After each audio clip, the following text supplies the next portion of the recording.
We are live. It is deadline day. And Joe Sansom, welcome to the Jack and Joe show. We are sponsored by Green King Sport. Thank you so much for the sponsorship this season, Green King Sport. Joe, how are you? It's a big day and we've got a lot of viewers already. Yeah, hi everyone. Thanks for tuning in.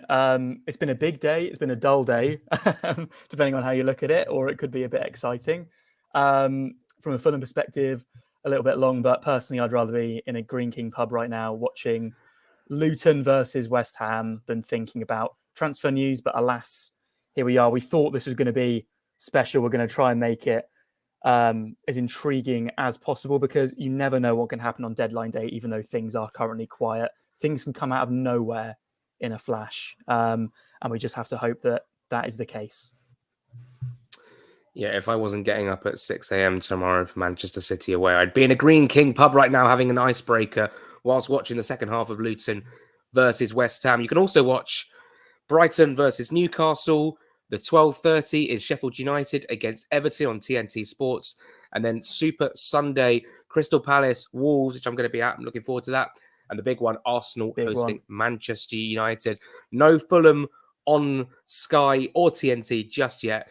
So when we are on Sky, get yourself down to a Green King pub and follow Fulham from there. Joe Sansom, deadline day. But I think it would be remiss if we didn't start the stream with some very sad news. Former owner Mohamed Fayed passing away. There's been a lot of outlets that have reported this news. It hasn't come through from like the likes of CNN or BBC or anything like that. But if this is the case, it's an incredibly sad day for the club. A man who gave us so much. Without him, we wouldn't be in the situation we are in now, really. Built the foundations. And Joe, he was, the owner when we started supporting this club, and he'll be missed dearly. And I'm sure we'll give him a great send off against Luton Town after the international break.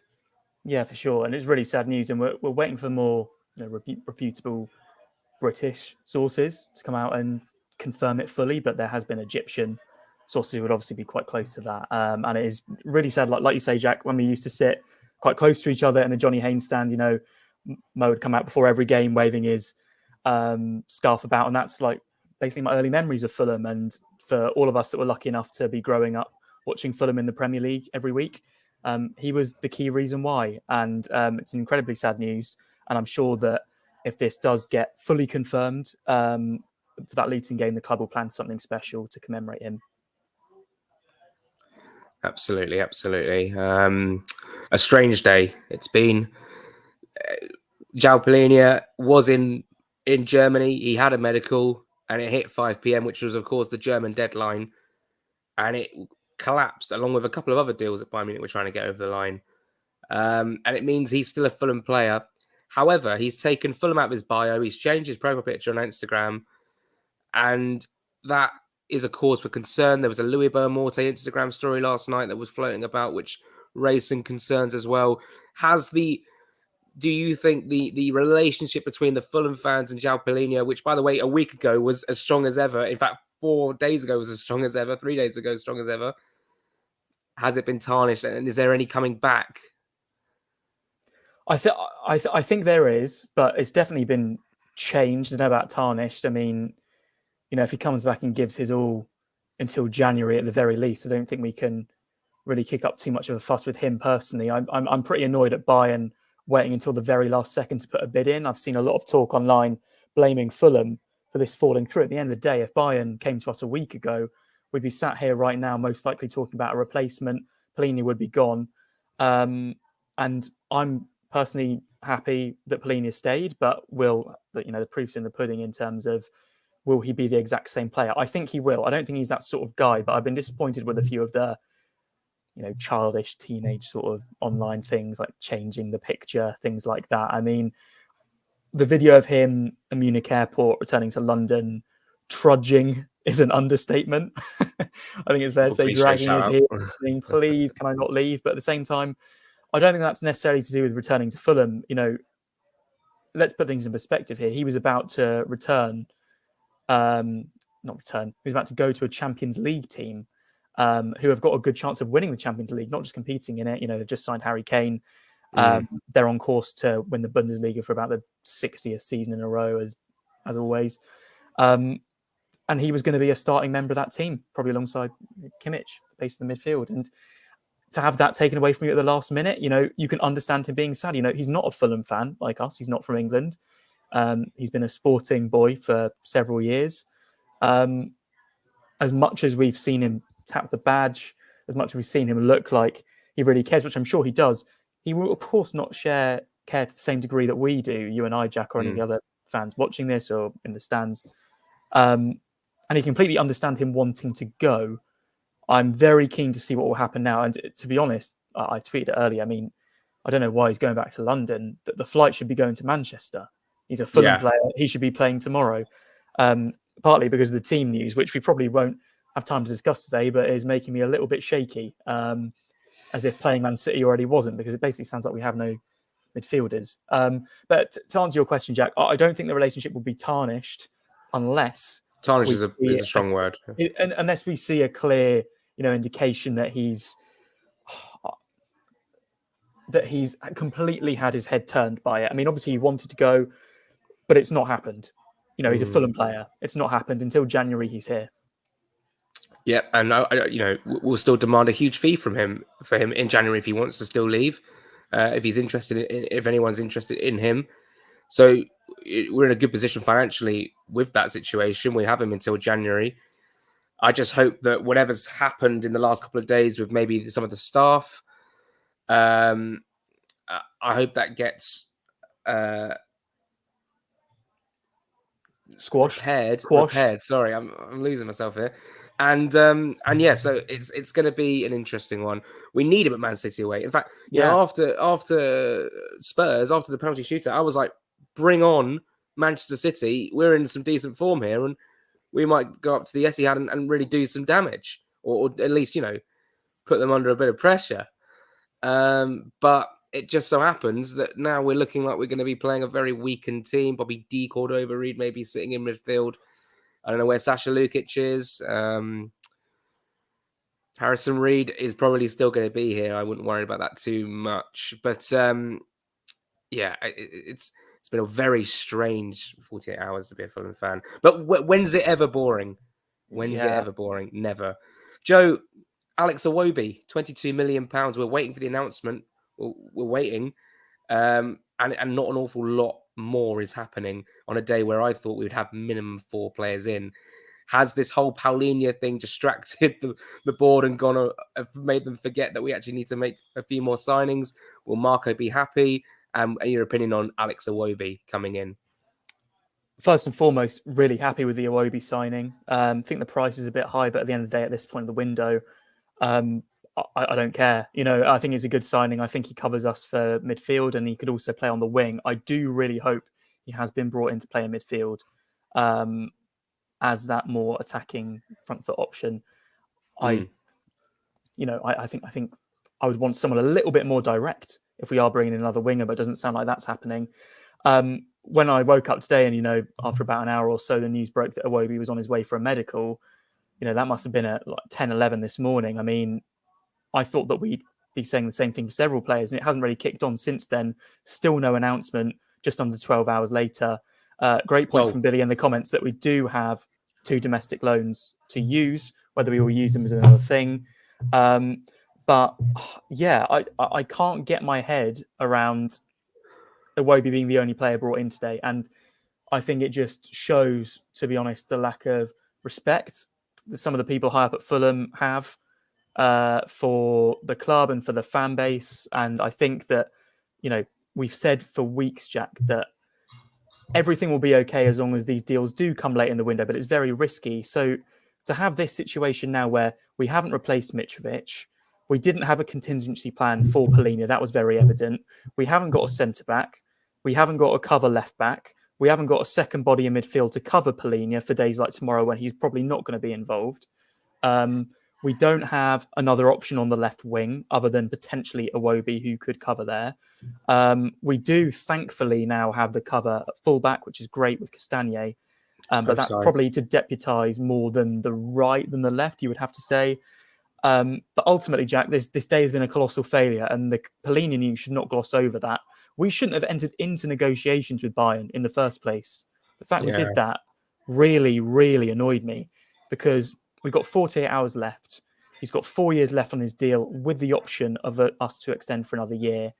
He doesn't seem like the player, and obviously I'm not there, so this might have happened. And if it does, apologies, but that will throw his toys out of the pram and go on strike and force a move. Silva said he was training as recently as yesterday. The fee that was rumoured was pathetic. I mean, look at Brighton with Caicedo last January, when he put out the statement, probably through his agent, on Instagram that he wanted to go to Arsenal at that point, before the Chelsea links came about. And they just said no. That was it. And they were offering a ridiculous fee for him at the time, ended up going up. You just need to stand your ground. And I'm happy that he's staying, but I'm annoyed that it happened in this way. And I think the day's been a colossal failure, Jack. Oh, shot deflects over the bar. Corner for Luton Town. Emerson had the ball in the net, but it was ruled out for offside as West Ham tried to extend their lead at Kenilworth Road. Joe, I saw your tweet yesterday, which probably was letting out a lot of emotion. It got a lot of traction. I think it pretty much summed up how a lot of people are feeling. It's been a really disappointing window, just in just looking at the whole thing. I mean, it's been a long summer, and it just seems like we use deadline day as like, this is where we get all our business done, and the business is just Alex Iwobi. And don't get me wrong, by the way, I really hope that when the announcement comes out about Iwobi, assuming that it hasn't fallen apart because he's been there for about a day, that the comments aren't all negative, because I think this will be a really good addition to our squad as long as it goes through. I agree.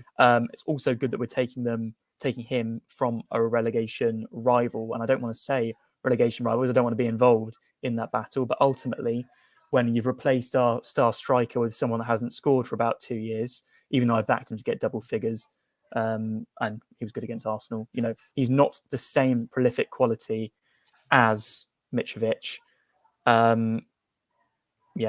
Essentially that. We're having a few chances for West Ham into the, but they should score here. Ball across, off the line.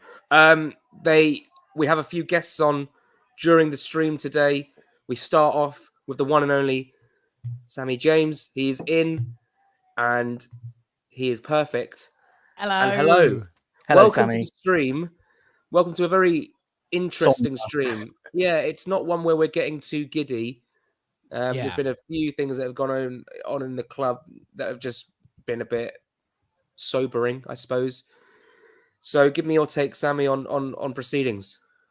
Yeah, well, look, obviously, I think the Fayed news is kind of timely and pressing and very sad, if it's true. I think that is one really important thing to say right now, is that nowhere official has said that there is no official confirmation of this. And I think that when we're talking about someone's life and death, I think we should always be fairly careful, making sure that everything's kind of proper and stuff. But look, away from that, I mean, look, if you'd have told me at 9 o'clock today that Joao Palhinha is still going to be a Fulham player, we signed absolutely no one else, I'd have taken it. Would you lads have taken that? Sort of. Only because I was encouraged by the performances of the last 2 games. Yeah, I think it would have been a really, really reluctant yes, if those were the only 2 options. Yeah. But yeah, ultimately, I really don't want the Palhinha to overshadow everything else that's going on. Bad. It's still not great, but I just think that also that was a relief, right? And I think that with Joao in our team, I think that Fulham stays up. If we sign no one else, I think Fulham stays up with Joao Palhinha. If it's Raul Jimenez up front, if it's just the same team as last year, it's underwhelming. It's not fun. It's not exciting. I don't think it'll be a great season, but I think that's the main thing. And I still hold on to some hope. I always remember, my example is always the 2018 January transfer window. How I remember I had to go to bed early that night because I was doing a breakfast show the night. And so I went to bed about 10 o'clock. Mitrovic wasn't even talked about. No one even mentioned Alexander Mitrovic at that point. And I woke up in the morning, checked my phone, and it being announced, and it was one of the best signings ever. So at this point, I'm just like holding on to some hope that there is some brilliant stuff happening behind the scenes. But the longer and longer it goes on, the less faith I have in it. And I think I was always defensive of the late deals, the transfer deadline day stuff, because it breeds results. But I think it only takes one window where it doesn't breed results for us to have to start saying, is this the policy that works? Because I'm not convinced anymore that like this is the best way to run a football club. Not sure how Adarabioyo's not scored there for Luton. What annoys me most is that we're quite a sucker for a loan deal, and the fact we've got 2 domestic loan slots in a squad that's lacking numbers is alarming. That we haven't even explored that market. Well, that's what my thinking is. Whoever we sign now will be loans. I think if there's a permanent transfer to be done, I feel like we might have heard an inkling of it by now. And I wonder, but loans, it feels like, and look, I'm no expert, but it feels like loans can be organised a little bit quicker than permanent transfers. So I feel like whatever we're going to do at this stage might be loan, maybe loan with option if we're lucky. But that's kind of fine. If we can get season-long loans for the main 2 positions for me is left wing and striker. I don't know about you guys, but like, especially if we're keeping Tosin, which it looks like we are, then I think we're fine at centre-back. I think we're fine at full-back. Defensive midfielder, I would love some reinforcement there, but seems unlikely at this stage. And then I think we're okay other than left winger and striker. I think I agree. Yeah, I think left back would have been one that I was interested in. Castagnet can obviously play there. Bassi can obviously play there. Ream even filled in a little bit last season, I remember, at Nottingham Forest away and worked out slightly better than planned, did okay. I agree, Sammy, that striker, I think, is the priority. Ultimately, for that, someone would have to go, I think, because we've got 3 at the moment in Jimenez, Muniz and Vinicius. I really thought that we might see a move for Vinicius today because of Muniz's apparent sort of resurgence into second choice, which has really taken me by surprise. Do we think that he's actually second choice, though? That I don't know, because the Brentford one, Jack Stroudly, who, spoiler alert, might be joining us later, might not be. He could be. He could be. He might do. He might pop in. But the point that he made after the Brentford game, when I was questioning, oh my God, why is Muniz coming off the bench to Vinicius, was basically that Muniz will run around and press the absolute living hell out of the goalkeeper and run for everything, wisely or not. Whereas Vinicius is almost the guy that you bring on in a more Mitrovic-esque fashion to hold up the ball. And that wasn't really the game. But the one that surprised me was the Tottenham start for Muniz. Yeah. That's really where I thought Vinicius would come back in. And Muniz did fine, by the way. I thought he had quite a good game, in particular the first half. Unlucky not to score, great save in the first half. But we saw on Willian's story this evening that Vinicius is on the coach going to Man City, so there's obviously nothing close there at all. We don't know whether Tosin's gone. Didn't see him in that picture. And like you said, Sammy, that's a very weird one now where that's been bubbling away all summer. We needed to find a buyer if we weren't going to lose him for free next year because he's clearly not going to sign on. That almost eliminates the need for a centre-back short term. Long term, obviously, we will need to replace him when he inevitably leaves. But that makes that less of a priority. So yeah, striker and winger, those are the 2. And could we use the loan on a striker potentially? I mean, I mentioned to Jack earlier separately that it doesn't take long to pop over from Chelsea to Fulham, and they have got Armando Broja there, who's someone that is almost in the Mitrovic mould of just a big, strong unit of a striker. So I would like to have faith, like you, Sammy, that there could be something just secret bubbling away in the background, like that Mitrovic deal, or even Cyrus Christie, which was on the same evening. Yeah, completely. I don't know if it's worth mentioning at this point, but I think that I think the Al Fayed story is now starting to be picked up by slightly more reputable. It's in the Mirror, it's in the Sun. So I think we can now sadly probably be fairly sure that news is true. That's just it's just very sad. Yeah, it's just tough, isn't it? Yeah. Yeah, I mean, look, he was a good man for Fulham. Like he had flaws, he had things that But like at the end of the day, from a Fulham perspective, what he did was nothing short of like incredible, really. And Fulham was on the way up when Al Fayed bought us, but to get us to where we were in those first years in the Premier League, Premiership, so fun. Like, and you really thought that Fulham were gonna take on new heights, and I think it was just the timing of it all. I think if Al Fayed had been 3 or 4 years earlier, I think Fulham could have achieved those things. But I think it was Al Fayed that said, like, football, when Abramovich bought Chelsea, football has changed from something that millionaires did to something that billionaires did. And I think Al Fayed got priced out of the market of what is needed to run a super club. So yeah, incredibly sad day. Do you guys remember like the Al Fayed days? Like, it might be a tad. Yeah, I mean, Al Fayed was the owner, of course. When I started supporting the club, they were, putting on £1 ticket prices, £5 ticket prices to lure people into, supporting Fulham from a young age. They were publishing it all over my primary school. That's how I basically got into supporting Fulham and ended up buying a season ticket. So that ownership model really, really worked in getting young fans in to support Fulham for cheap. And I remember my first ever Fulham game. I was hooked from game one, and recently surpassed 400 games watching Fulham on Tuesday night. So my complete thanks goes to Mohamed Al Fayed for the reason I support Fulham. So it's a sad day, obviously, and hopefully when we play Luton at home, we do a really good job in commemorating him. I don't know about you, Joe. Yeah, 100%. And yeah, like you, Jack, when I started supporting Fulham, we were already in the Premier League and we'd got there through Al Fayed. So we weren't there to see the full journey from start to finish, the same way that we've seen in these recent years of on the way back up. But yeah, it'd be great to see the club commemorate that in the game against Luton. While we're on the subject of Al Fayed, someone made a really good point on Twitter earlier that I don't want to forget, that Al Fayed, obviously when it got towards the latter stage of his reign at the club, when he was looking to sell, the squad started to get older and the investment started to drift down a little bit.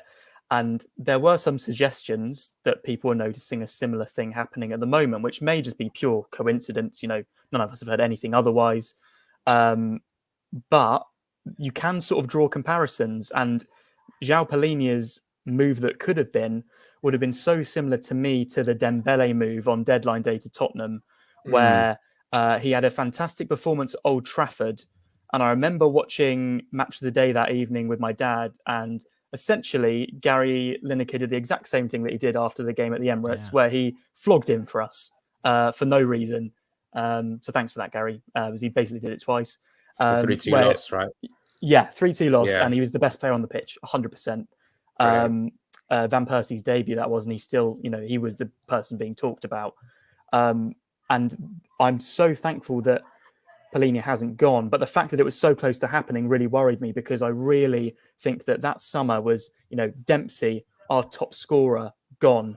This summer, Mitrovic, our top scorer, gone. Bringing in older players, Jimenez, and maybe slightly more unproven players like I can't even think of a name. We haven't brought in that many, have we? The problem with it is there's so many comparisons you can draw from that summer and this one, and I just hope that we've got a bit lucky with the Palhinha situation and we can move past that. But it would have been great to have a bit more consolidation today, I would say, because the squad is thin. I agree with Sammy. The squad is good enough to stay up. I do think we should make that clear. I think there's more than 3 teams that are clearly worse on paper. And with the coaching of Marco Silva, there's far more that are worse on the pitch. Despite that, even if they've got a slightly better squad on paper. But I do just hope that we're not resting on our laurels, because, standing still in the Premier League is going backwards with how much everyone else strengthens. Yeah, I wonder about, like, will other Premier League clubs look at this season and, with no disrespect to Luton and Sheffield United, but like, this is the weakest set of 3 teams that has seemingly ever got promoted to the Premier League. Maybe the only surpassed by when we came up with West Brom and Leeds, that, I think that was 3 quite weak teams, and that was a weird kind of COVID year, but certainly people weren't talking about it in the same way. We have had 3 teams coming up. Well, like Burnley, I think, are fine, but where actually you can be pretty confident of who's going down. I don't know. I assume that Luton score is still West Ham winning. I'm not watching the match. I'm not watching at the moment. It's 1-0 to West Ham still. Okay. I think I wonder if other Premier League clubs have looked at this and realised, okay, we're in a season here where there is fewer relegation spots, it seems, available than normal. Is this a season where it's a transition year for a lot of teams where you're like, this, if you're going to do a bit of a transition, do it this year. Or if you're going to spend slightly less on the squad and save your FFP for a future year, maybe this is the year that you do that. And I wonder if Fulham are thinking that with the money that they've got for Mitrovic. I don't personally think that's a great tactic, but is that what Fulham are trying to do here? Because it seems weird that we've got that Mitrovic money, great, ka-ching, and then we've not gone out and spent it. Maybe they're also wary of the Declan Rice West Ham effect, where actually when clubs know you've got the money, whereas maybe in 12 months' time, like, it's not such a negotiation tactic for other clubs. And look, I guess now if we can just stay up this season and then got an even bigger base to build on next year, but it's just not very exciting as a fan, right? No. You want as like, and what annoys me is actually, I think this is the moments where you need to double down. You need to, like, right, you've got something great here, like, build on it, build better, build bigger. Don't just kind of go like, oh yeah, it's probably fine. We'll probably finish 15th or 16th if we don't need to, like, break the bank or go for it. So I don't know. I'm between a rock and a hard place on this one, because I think that there is elements of necessity, but also just it's a bit beige. Yeah, I feel like I'm normally quite like you said, Sammy, you said you're quite supporting of, like, the late deals and stuff. I'm normally on the exact same wavelength as that, in terms of you can get better deals at the end of the window. Yeah, that's a fact. That sometimes players aren't available until the last minute as well. But I think this is the first time in a long time where I felt really negative at the end of the window. And I was thinking back to the other live streams that we've done, Jack, and in particular the summer windows, because I feel like the winter's a little bit different.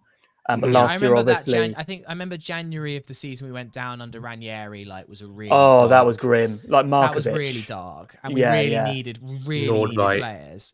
Yeah. But then again, like, that was January. I don't remember a summer one feeling like this. Maybe exactly as far back as you go to kind of the 2012. Like, I guess I can't exactly remember what it was like during the McGathy. I imagine that wasn't too pretty either. But well, we signed everyone that first time when we went down in the Championship. I mean, I think the first few after that were a little bit more depressing after the initial buzz of, oh my God, we've just signed Ross McCormack, who's the best striker in the Championship, and then realizing that the rest of the squad was absolute gash, basically.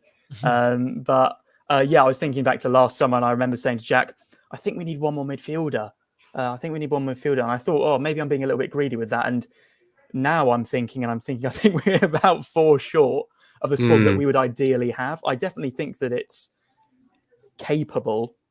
But, we're a few injuries away from having to make some quite tricky decisions. You don't want to play Bassi at left back, ideally. You want to have Robinson there. Castagna, yes, he can do a job there. But what if Tete is also injured, for example, or gets a suspension, as I imagine many of our players are going to get this season with a new yellow card sort of clamping down rule?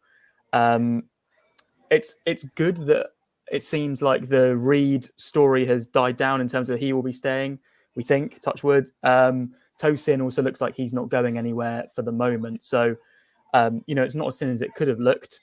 But I just really hope that there is something secret happening here. And I really hope that Iwobi, because that's gone a little bit too quiet for my liking, I do hope that's still going ahead. That's quite Fulham, though, for it to go quiet at this stage and then get announced later. Like, that is very typical. I feel like that one's going to happen. And that does add a bit of, because Iwobi, like, I feel like can play a multitude of positions, right? He's almost a bit of a Bobby Decordova Reed in some ways. Can play on the left, can probably do a job in the 10, could do a job in the ace if you want. Covers quite a few positions. The one for me, I'm really sad we're not signing a striker. Like, I've warmed to Raul. 100%, yeah. I've warmed to Raul. I think it will be fine.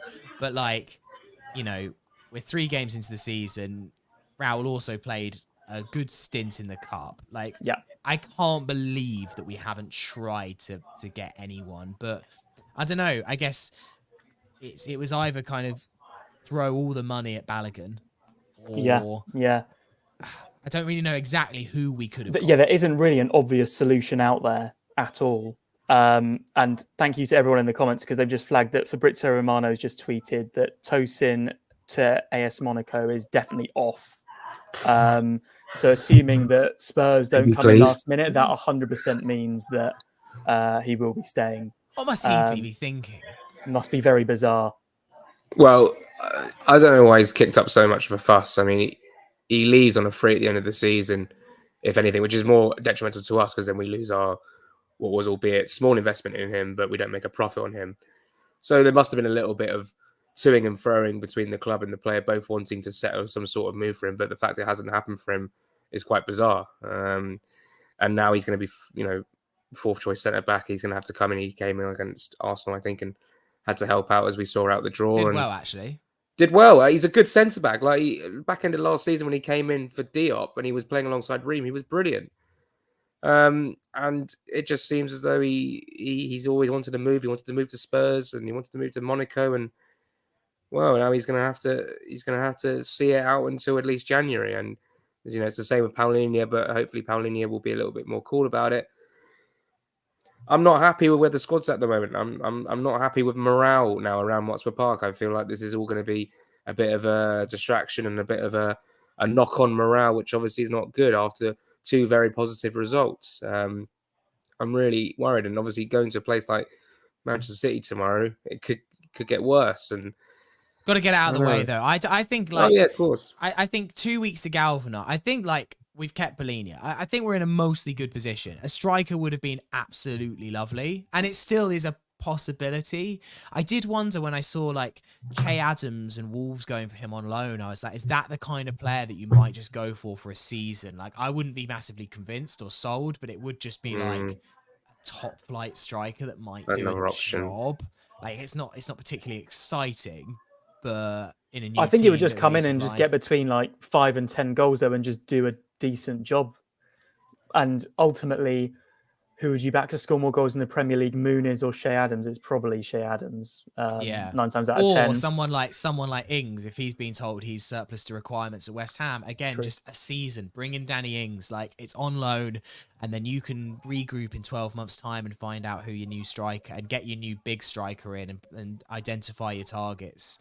It doesn't feel particularly long-term planning, but at least it's kind of a stopgap for this season. I think if you offered me Danny Ings on loan right now for the rest of the season, I'd be reasonably okay with that. Yeah.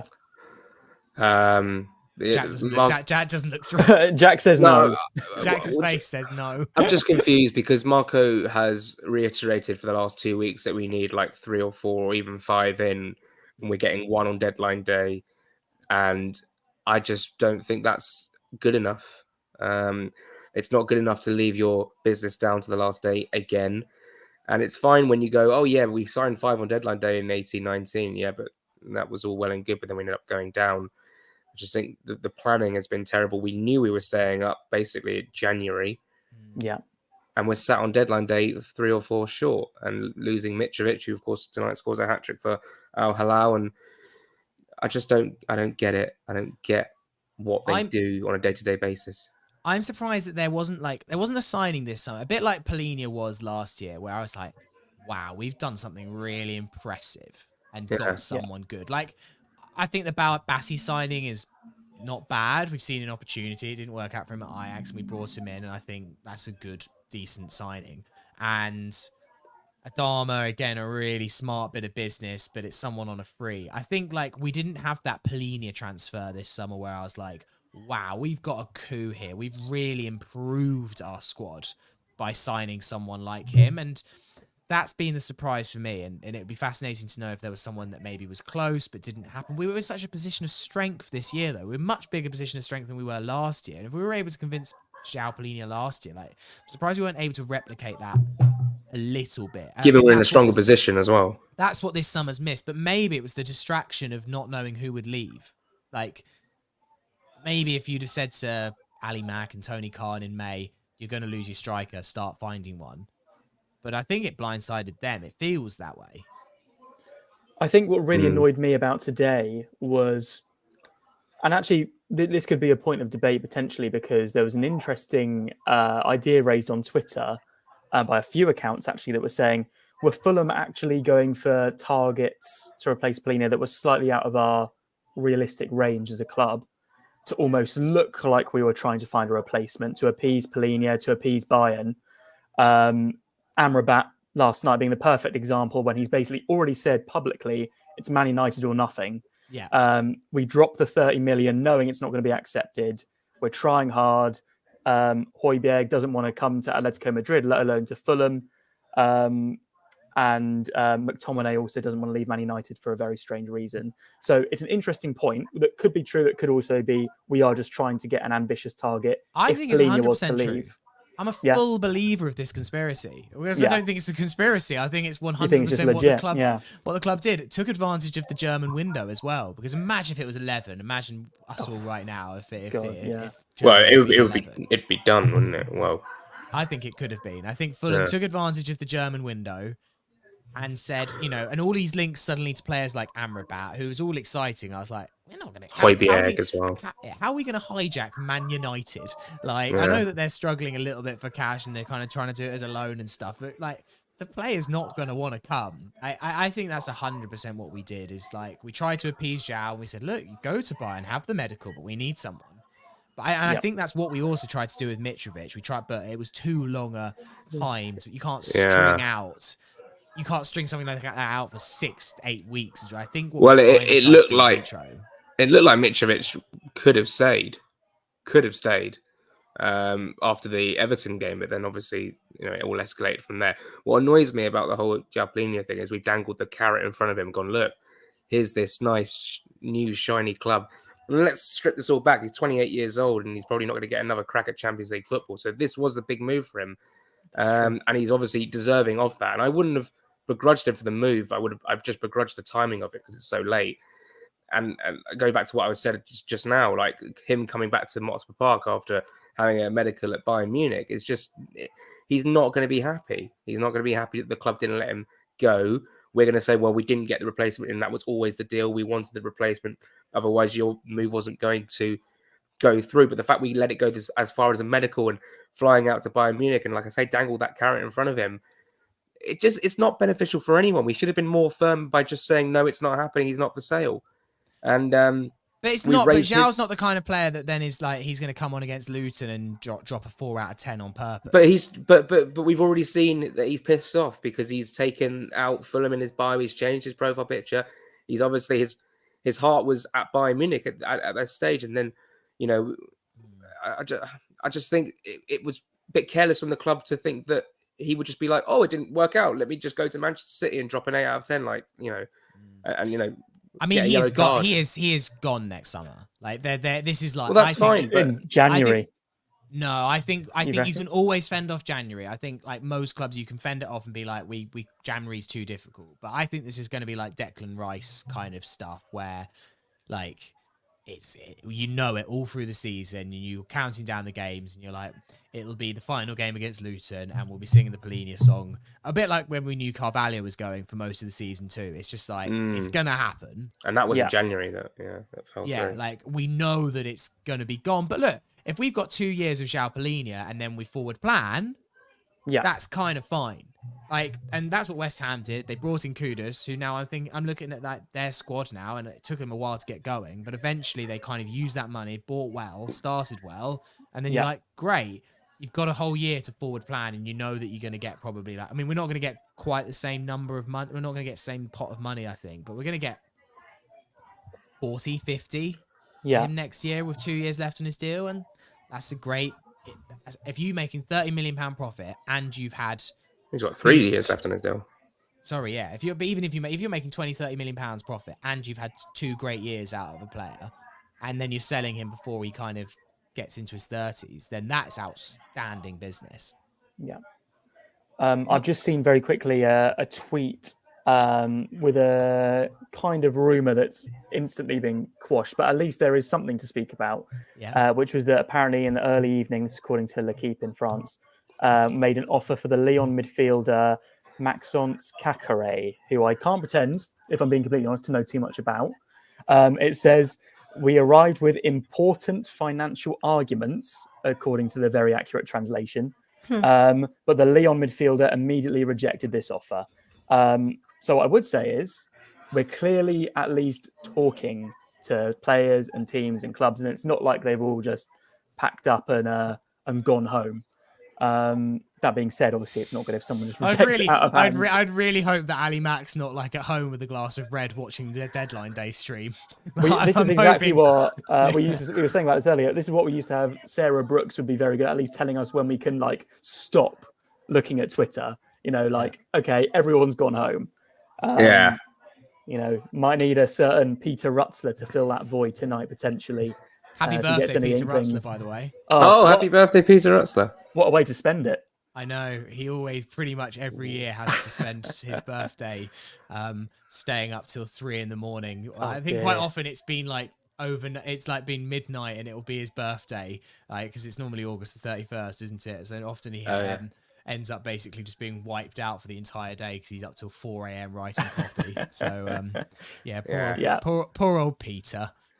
By the way, it's worth mentioning, we've done this for a few years now. We've never had over 500 people in a stream. So 550 people is very exciting. I'm sorry it's not more news and more excitement, but at least we've kept on to Joao Palhinha. I'm guessing he's not going to be in Manchester and he won't be part of that squad. So in terms of team news for tomorrow, Joe, what kind of team are you expecting to play against City?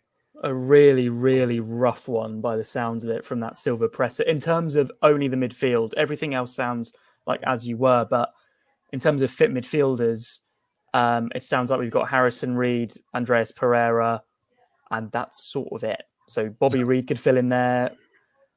Tyrese Francois came on against Tottenham. I don't particularly want to see him start at the Etihad, but Kearney's a doubt. We don't know if that rules him out of the game completely, but Lukic has been ruled out by Marco Silva. Yeah. He didn't really give a reason as to why, but it's whatever kept him out of that Spurs game. So, fingers crossed Kearney can play, because otherwise Bobby Reed is doing a fantastic job at filling in various positions, has played very well this entire season, but at the same time, I'm a bit scared of going to Man City and having two quite attacking midfielders in a three. Aside from that, Jack, it looks like Willian's gone, which is good news.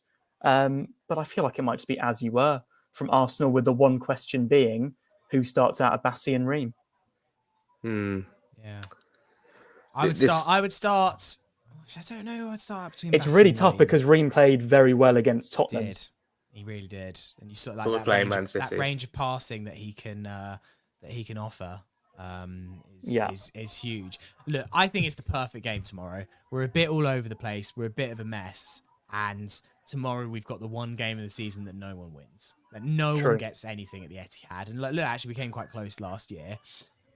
Save it for Luton. And I partially think that's why Marco went for it in the Cup on Tuesday. Because I think he thought, I could rest my players for Man City, but even a rested squad going to Man City wouldn't be ideal. So, I think that's the key, really, is trying to just damage limitations. If we lost 2-0 tomorrow, fine. Save it for Luton, save it for Palace, even save it for Chelsea to a point, even though I don't think that's an easy game. It's just a big game because it's a local derby. 2 weeks, everyone can stop worrying about who's leaving, who's coming, and hopefully maybe we can gel in the Danny Ings loan signing that I'm convinced is happening at 11. Well, Danny Ings is on the pitch at Kenilworth Road right now, where it is currently 2-0 after Kurt Zuma's just nodded in a second, which probably ultimately ends the game. Sammy, thank you so much for joining us on the stream. Thanks, Sammy. It's been a pleasure. And Thanks, we'll speak lads. soon. Definitely. Yeah. No, I loved coming on, and good luck with the rest of the stream. And big up all the people watching. This is amazing to see fantastic. The numbers. Yeah, have fun, lads. Cheers, Take Sammy. care, Sammy. Substitution for Fulhamish live stream coming off number 10. Sammy James coming on is number 9. Jack Stroudly. Wow, that's shuffling along. Nice. How are we all doing? We all right? We're okay. Luton are not, but how are you? I am.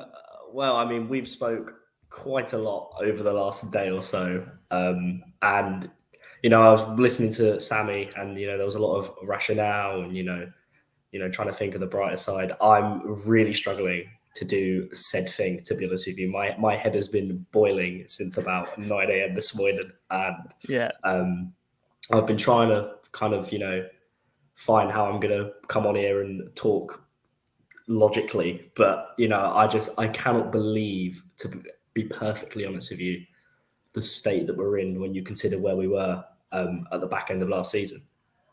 I mean, we were speaking literally last night, the three of us on a group chat, and I remember saying, how many do we actually think will get in today? And I think the consensus was like the absolute bare minimum, if Palhinha stayed, if Tosin stayed, was still 4. I think that was basically the idea. And you would assume that, people higher up in Fulham than us, not that we're in Fulham, you know what I mean, would have the same idea. We know what we need to fill in with the squad. And at the moment, it looks like it's Alex Iwobi, and that's your lot. And Alex Iwobi, you got 1 hour 15 minutes before the deal sheet's in, mate. So let's speed that up a bit. If we're deal sheeting for Alex Iwobi, I am Tyrone fuming. It's been a complete waste of a day, really, isn't it?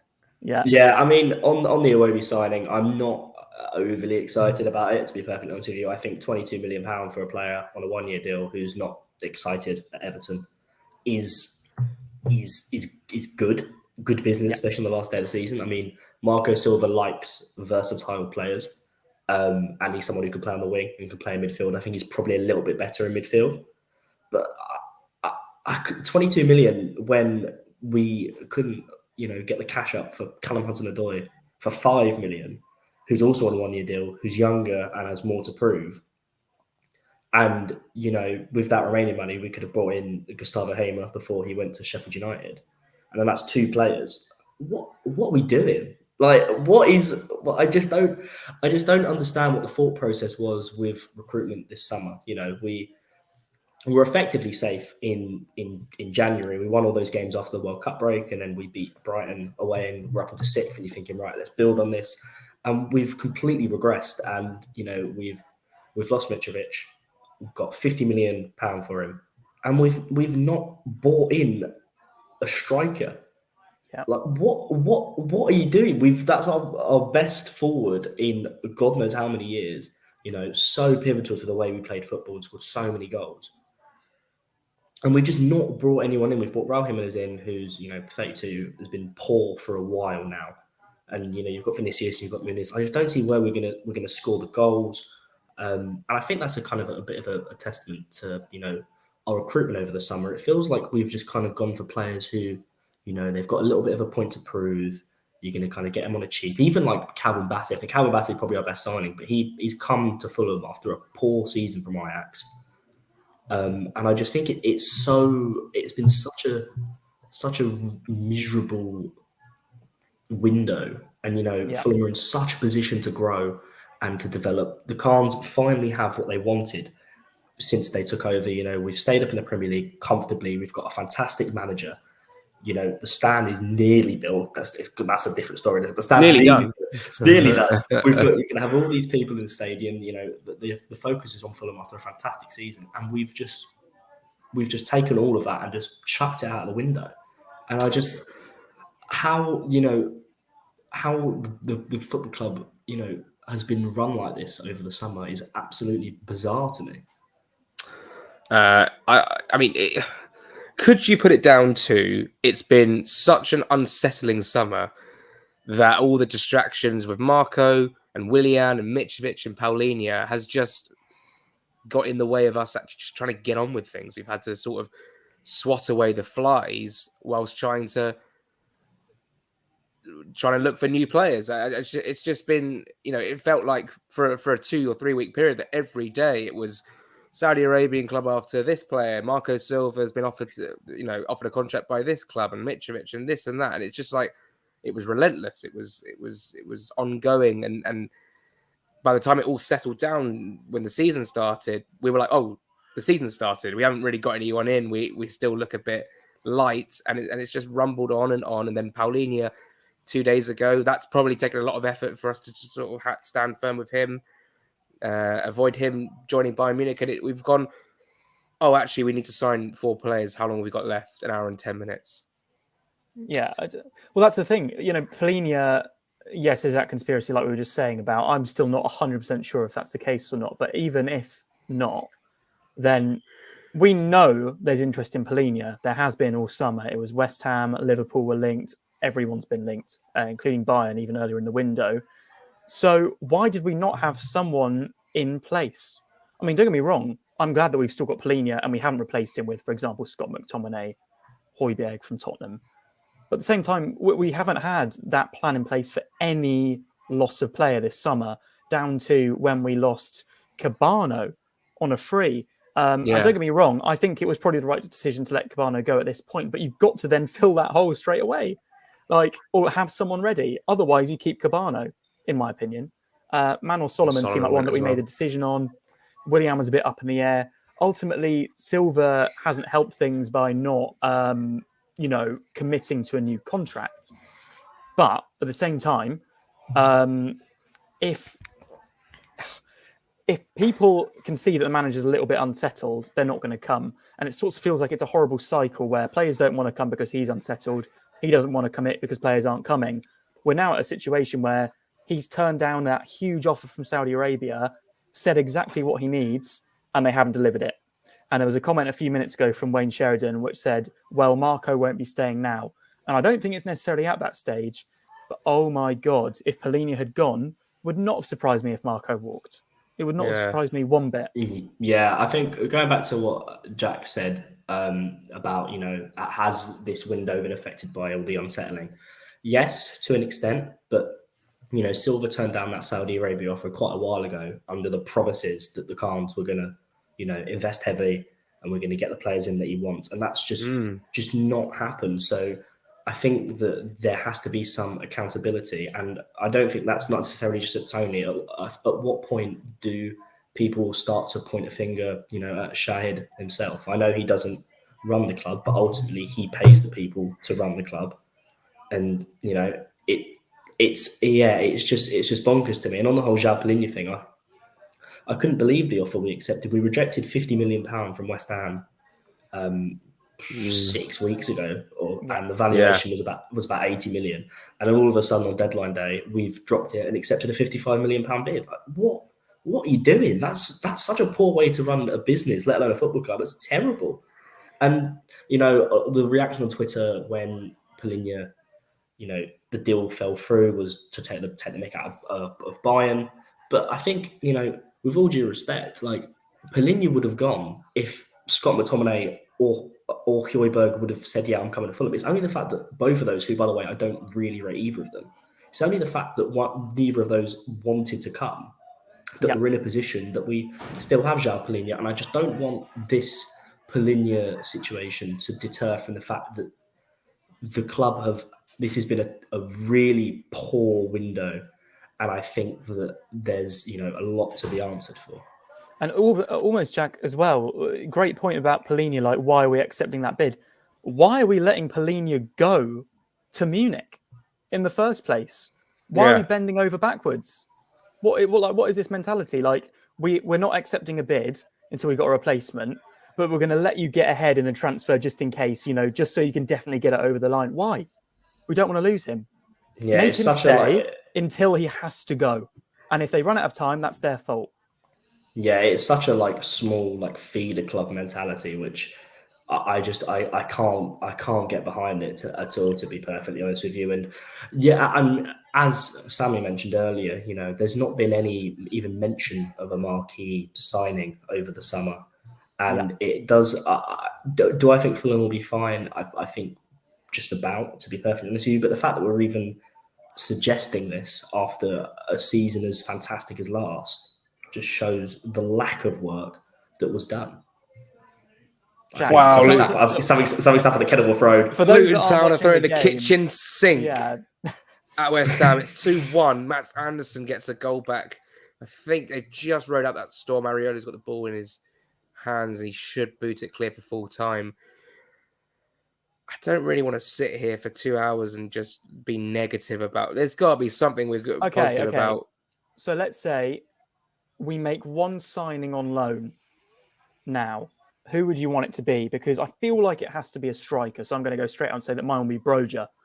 from Chelsea. I like that profile of player. Doesn't have to be a striker. There's wingers that we could get from other clubs. I feel like I'm edging towards a London club just because with how long we've got left to sort of medical and all of that shenanigans, they have to be sort of just down the tube line. Who do you guys think? Like Stroudly, who do you think you'd bring in? I mean, we have two of the slots. We could bring in two players. We haven't run out of time just yet, but at the same time, if we could only pick one. Yeah, I think, to be honest with you, you've hit the nail on the head with the Brozier suggestion, given the fact that we are approaching the final hour of deadline day. He's a type of player who I think would do quite well at Fulham, tall and physical. If I had to pick someone, I'd pick Brozier. Yeah, I hate to sort of agree with everyone and not come up with my own name. Fulham have just actually tweeted, sorry. Fulham just confirmed about Al-Fayed, yeah. I'm sure the club will do an excellent job in commemorating him when we play Luton. Even maybe tomorrow there might be a round of applause before kickoff from the Manchester City fans as well. Brozier would be... He's not in the picture at Chelsea at this current moment, and because it's so local, it could be easily done via a deal sheet, I'm sure. It just surprises me that Marco says we need 5, we're getting 1 perhaps, and there's been no whispers of any other player. Kakare, whether we offered something towards Leon, maybe, but there's nothing. Exactly that. Are we happy with that? It's we're normally sending rumours to each other all day. Boring. Yeah, the rumours I've been sending to you is just of every other club. You sent one earlier of an AFC Wimbledon loan at 5 when the German deadline was over, and I could not have been less bothered about it if I tried. Got to look up your local team, of course. AFC unbeaten at the start of their League 2 season. Shall we go back to the Spurs game and speak about that, because that was a really good performance? Yeah. Or should we just not? We can't. Let's reminisce on the good times. There's not enough transfers to talk about. So let's go back to Tottenham. Well, for the first 25 minutes at least, we limited them to no chances, and we scored a goal and looked really good. Albeit, Palhinha was sitting at the base of midfield and all was fine at that time. But the Kenny Tete situation was a bit silly. Never seen that before in a football game. And then, of course, they go on and score Richarlison. I mean, gutted it was Richarlison, by the way. Sorry, Stroudly. It's really went to someone. Richarlison has still yet to score a winning goal in a Tottenham shirt, and I think that's something that we can all have a chuckle about. But the Kenny Tete situation, I've never seen anything like it, to be perfectly honest with you. But in terms of the game itself, I think that Fulham were, again, same as Arsenal. They were really good value for the game. The first half in particular, I thought they were really strong, and Tottenham really struggled. It was only when Ange Postecoglou made changes and brought the big hitters on, the likes of Sarr and Maddison and Son, that Tottenham really grew into the game, and that's when we brought on the likes of Francois and Harris, and they equalised. I was kind of concerned, are we going to sit off here completely, and Tottenham are just going to kind of breeze to victory? And that wasn't the case, and we had chances of our own to actually go and win it in normal time. Bobby Reed had a decent chance. I can remember, I think Harry Wilson missed a one-on-one quite late on as well. It was a very, very positive performance, and I can't remember the last time. Fulham and penalty shootouts are non-existent to me. But we scored all 5, and I think a special mention needs to be thought about Harry Wilson's penalty, which I think might be the most top bins strike I've ever seen from the spot. It's a remarkable penalty, wasn't it? In fact, all 5 of them were very, very well taken, which puts confidence in me that we have a penalty taker for this season. I would obviously go with Andreas Pereira, given he was our first penalty taker in the shootout, Joe. But for a really encouraging performance, and whether it was Spurs' second string side or not, there's some decent players out there. And even when they came on, the likes of, like you say, Kulusevski, Son, Maddison, and we were good, and we probably should have won the game in 90 minutes. 100% should have won in 90 minutes. So much better than them. It was funny, to be honest with you. I mean, they made changes, so did we. They made more. But ultimately, their second string team should be good enough to at least put in a more respectable performance. I'm a bit concerned that someone saw that Højbjerg disaster class and put him at the top of our Palhinha replacement list, because he was absolutely awful. I mean, don't get me wrong, in general, he's a very good player. So that's why it won't be based on one performance. Just such a shame that we're now looking at Fulham in a slightly more negative light, because on the pitch, it was a really, really positive week. The result at Arsenal was fantastic. To follow it up with that game against Spurs, performance and result was just top, basically. And we've topped it off, Jack Kelly, with a draw to your favourite team, Norwich City, which, let's face it, is quite winnable. Not saying that it's necessarily a dead cert. That's not how it works. But there's some very tricky ties in there. Brentford against Arsenal is one of them. Newcastle against Man City, where weirdly we could have actually drawn Newcastle if Newcastle and Norwich were placed correctly in alphabetical order in the draw. That mistake means we've got Norwich rather than that game. So, really positive result. And it's good to get through in the cup, because ultimately, we have to have another cup run this season in addition to our Premier League football. Like last season, obviously it ended so badly at Old Trafford, but ultimately we were very, very close to Wembley. We were in touching distance. It was a fantastic run. And if we can do that in the Carabao or the FA Cup, I mean, preferably the FA Cup, but Carabao is an equally good chance. And with the actual draw of the Carabao, there's so many Premier League teams facing each other. They're all, one of them's going to get knocked out in each of one of those games. If we progress against Norwich and get to the last 16, we're suddenly looking, one of the strongest in the tournament. The semi-finals is two-legged, and I don't remember the last time we ever got far in the Carabao / Carling / whatever it was called Cup. It would be quite refreshing to do that, and against the Norwich team who've started the Championship very, very well. I don't think it's going to be an easy game whatsoever, and the position of the squad right now, I don't know what sort of 11 we'd play, but I'm sure we'd probably be favourites. But Norwich have been no mugs this season, and they go to Rotherham tomorrow, and I fully expect them to pick up another 3 points. They've been brilliant. Going forward, I think the international break has come at a good time for Fulham to sort of take stock, relax, try and mend some relationships maybe inside the club. What did you make, Jack, of that Louis Boamorte post on Instagram? It roughly translated to something like work hard, do your job, and then go home. Something like that in Portuguese. But then he unfollowed Palhinha off Instagram.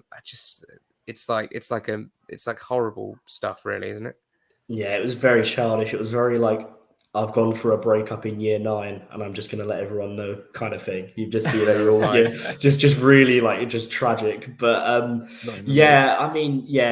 you said, it's, the international break has come at a really good time, I think, to, try and get Palhinha back on side if there are any, concerns, which I imagine there will be, to be perfectly honest with you.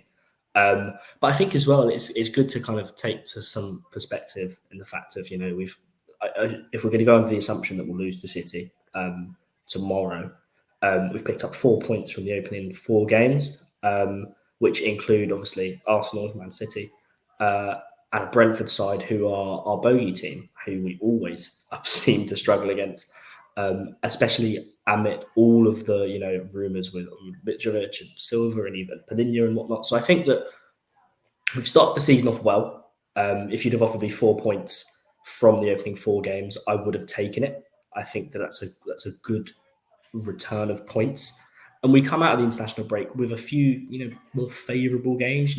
Luton at home, and then we played Palace, and I'm pretty sure we've got Sheffield United pretty soon afterwards as well, at home in October. So there are some games where Fulham can pick up a good bulk of points. I just hope that we don't see things, I don't think we will, but I hope we don't see things slowly start to spiral out of control. I think if we can get to, I don't want to wish, the season away, but if we can get to January and we're on, a solid amount of points, not necessarily saying we're going to be, as high up as we was last season, but if we're on a solid amount of points, then if this Palhinha situation rises again, you've then, you at least you've had him for half a season and he's been crucial to picking up a certain amount of points that might be needed for survival. And then you've got the month to, rebuild with the money you'd get and use some of the money we got from Mitrovic to then kick on in that second half of the season. This is a good point made actually in the comments by Hippies LDN. He'll be away with Portugal now. So he will be. He might not even, he'll go back to Hotspur Park. I'm sure, if he's not at Manchester City tomorrow, and then he's off on 2 weeks international break with Portugal, and then, what I said about the relationships mending, that's going to rumble on because, they're not going to be able to see each other between those 2 weeks. It's a strange situation. Off the top of our heads, is there any Portuguese national team players that play for Bayern Munich? Because that would be weird. Joao Cancelo was and now isn't. Yeah, no, he's at Barca now, isn't he? He's probably signing for Barca. There's none that strike to mind. There's definitely going to be one who we've all forgotten, and we're all going to get absolutely crucified for forgetting. But no, I don't. Yeah, the whole situation is going to rumble on a little bit longer. I didn't think about the international break, but Joao doesn't strike me as the kind of person who's going to, have a strop for half a season. I think. Well, he's already had a strop. No, but he's had his strop. I think he's the kind of player who will go, right, I've got like a kind of a point to prove. People are after me. I need to keep up this form, and keep my stock high so that these bigger clubs will continue to be interested in me, because Fulham have proven that if you put in a decent offer, they will accept. Raphael We've got one Guerrero. in the comments. Yeah. I knew there'd be one. I knew there would be. We got an interesting tweet from, not an incoming, sorry, from Miguel Delaney, which says, Fulham ultimately didn't let Tosin go as they couldn't get a replacement in. Monaco pushed very hard. So that would have been very interesting to see if there were any centre-back names linked, but there wasn't. So if we were pushing, we were clearly pushing in private to get a replacement, the same way that we kind of didn't really for Palhinha. But yeah, Tosin to stay. That if Tottenham don't come in last minute, and obviously when the deal sheets get announced in probably around an hour's time, we'll see if there's any sort of last minute bits at all, because there was rumours, as someone's just said in the comments, about Eric Dyer. That seems to have completely died down. What would you be thinking if you were Tosin right now? Because it was almost been just assumed that he does go, and it's just a matter of where, rather than if. He came on against Arsenal for added time. I say he didn't have too much to do. We were just sort of camped in the box, headed it away a few times. It wasn't like he didn't have to do too much on the ball. But does he now get reintegrated into the squad? I suppose he does. Well, he has to be, because we've only got 3 other centre-backs. True, yeah. And obviously in a squad like any squad, you'd need a minimum 4. So yeah, Tosin's going to have to sort of have some humble pie and rejoin Marco and the boys, ready for Luton or Manchester City. He's not travelling. I don't think he's going to be travelling to Manchester City if he's trying to get a move elsewhere. But he's a good centre back.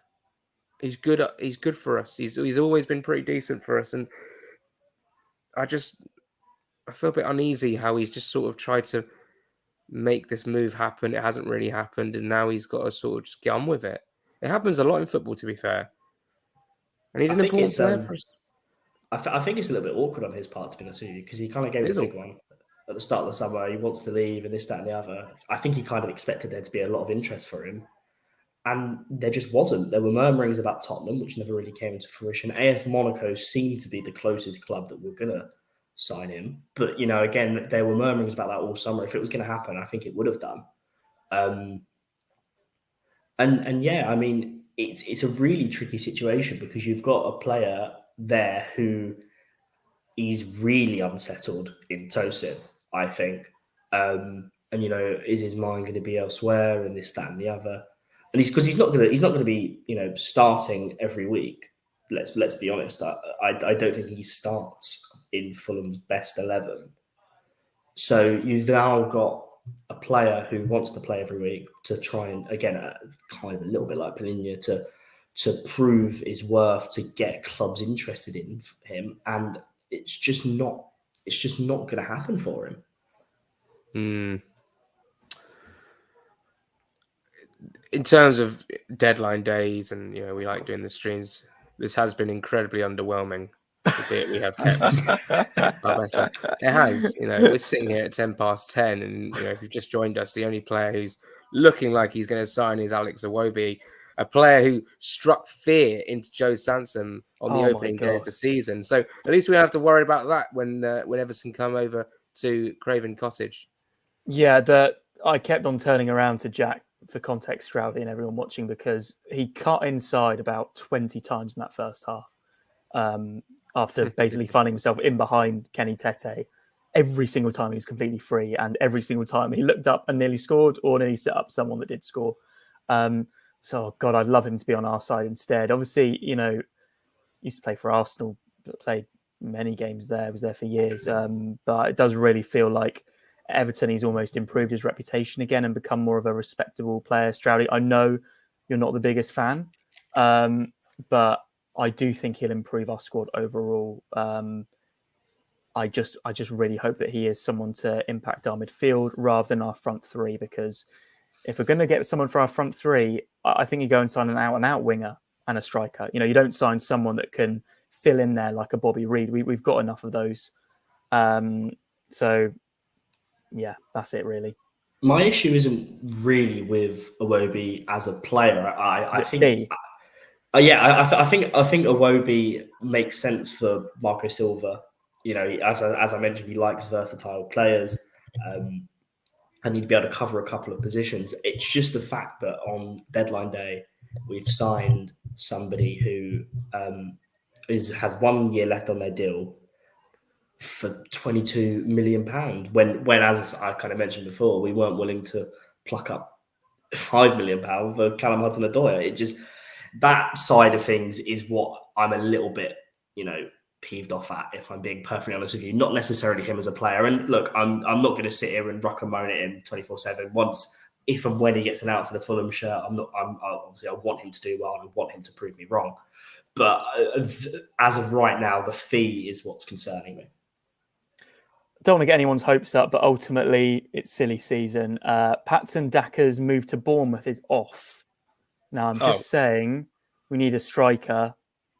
Leicester want to let Daka go. Just throwing it out there.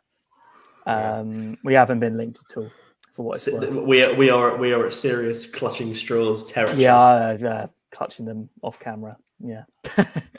Yeah, it does seem a shame. All 3 goals tonight between Luton and West Ham were headers inside the 6-yard box. Good God, we're running out of stuff to talk about just saying that. We are the get your next guest in, please. Yeah. We need someone fresh. I'm running out of just like motivation in terms of this transfer window. It's been quite a draining window. I'm very, very glad to see the back of it. Agreed. In terms of incomings, this was probably the biggest and best opportunity for us to push on after 10th place finished last season. And the regression, as Jack said earlier when he first came on, the regression we've made is alarming. Yeah, it's just frustrating, when we were in such a strong position last season. Even in fact, we were pretty much safe so early on, so you can use that time to plan ahead. And planning ahead is something that, unfortunately, I don't think the Khans really do. And that's my base. That's my bottom line on it, basically. Jack, thank you so much for coming on. Thank you, Stroudly. It's been fantastic to have you. That's all right. I'm always happy to chip in as and when I can. We're going to have to make a substitution. So coming off, I don't know, number 11, Jack Stroudly. I was number 9 earlier. Number 9, there we go. See you later, guys. See you later, Jack. And coming on, number 13, Dan Cook. Good evening, gentlemen. How are we doing? How are you doing? Doing okay. Coping. Been enjoying the stream so far, though. It's been sort of a little bit cathartic experience after the day we've had, I think. Yeah, Dan, I feel like we've agreed in the Telegram chat, which will, big up everyone in there. We've had a great transfer window, loads of good debates about players, and today it's just been ridiculous off the chain. But Dan, I feel like we've been in agreement all day about it's been crap, essentially. So without dwelling on the negatives too much, because if you've been watching, you've seen we've already done that. What are you hoping for tonight? Do you reckon we could have anything up our sleeve? It doesn't feel like it, but one positive for me, I think I like the signing of Alex Iwobi. I do. Yeah. I think that if we're signing him in the way that I hope we're intending to use him as part of a midfield through, who at times, can play out wide, as opposed to someone who majorly plays out wide, I think it's a really good signing. And I think we've weakened Everton as well, which, given the window we've had, has got to be seen as a positive thing, because there'll no doubts be a team that, that we've got to be keeping an eye on at times. And I'm very surprised that they've got rid of Iwobi for a fee less than what they paid for him, albeit with a year left on his contract. So I like it. I think he brings something that we don't have necessarily in this squad. Sasa Lukic is a good ball progressor when he carries, but I think Alex Iwobi's at a different level. And I think he could be fun to watch and give us something a little bit different. And also a bit of competition for Andreas Pereira, who blows hot and cold. And so actually having an alternative solution is a positive. Yeah, I completely agree. I think it'll be good to have someone in midfield that's quite direct. His goals tally has never really married up with how dangerous I see him when I watch him. I feel like his end product leaves a lot to be desired, but we've mentioned that for quite a lot of Fulham signings over the last few years. Pereira, that was seen as one of the big issues with him when he first came in. So definitely back Marco Silva to get a tune out of him. And we mustn't forget that obviously Silva signed Iwobi for Everton when he was the Everton manager from Arsenal. So clearly likes the player. It's a weird one, because in terms of getting a midfielder in, completely agree we need the depth for that more advanced position with Pereira. I really thought that we prioritised the depth for Palhinha's position. So I almost feel like if we were going to get one, don't get me wrong, I'm glad that it's Iwobi, but we've prioritised the wrong thing here, because for days like tomorrow, when we probably won't have Palhinha, we imagine, Reed, assuming he's there and fine, will play, but we don't really have that basically enforcer at the back.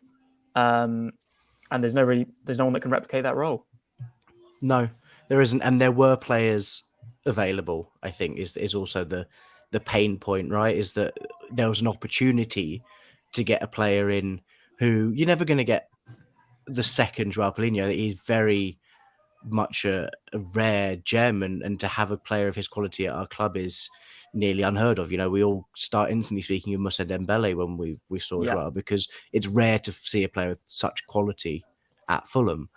But there were players out there. Ibrahima Sangare, I know it's expensive, but that's an incredible option that Nottingham Forest might have in their midfield.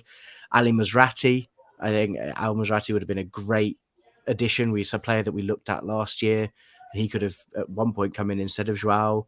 Yeah. You look at Wilfred Ndidi was available from Leicester, a player that I used to like quite a lot, but has had one of those downward spirals that maybe rings of a player that Marco Silva could have turned around as well. So there were players out there that were available to bolster this squad, and it's really I'm just surprised.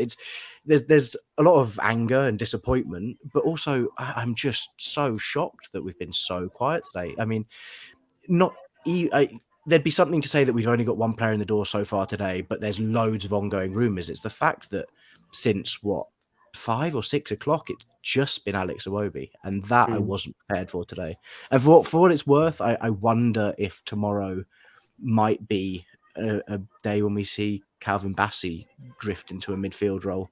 If Interesting. I'm building through this squad and the players we've got available, Calvin Bassey at the 6 is probably maybe our safest option in a game where we're not going to have a lot of the ball. We're going to do a lot of defending. We need an enforcer in there. And if you plonk him in front of Tim Ream and let Tim Ream sort of marshal the troops, maybe that gives us the solidity that we'll be missing without Joao in there. Concerning day for Fulham.